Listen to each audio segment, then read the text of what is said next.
It's very early in the morning. It's maybe like 5:30 right now or so. And brought all the little guys outside to play. And you can see Shelby feeding them. Look at them all. Watch this. Watch Duke.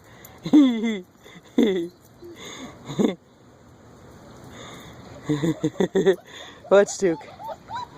He loves his little babies. He doesn't get the same amount of time with them, of course, as Shelby does, but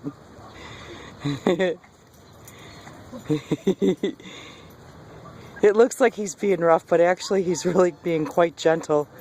This is how they learn to play.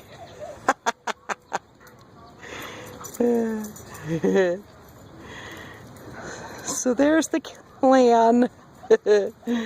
I'm going to give him a bath outside today and let him dry off in the grass because it's so beautiful out right now.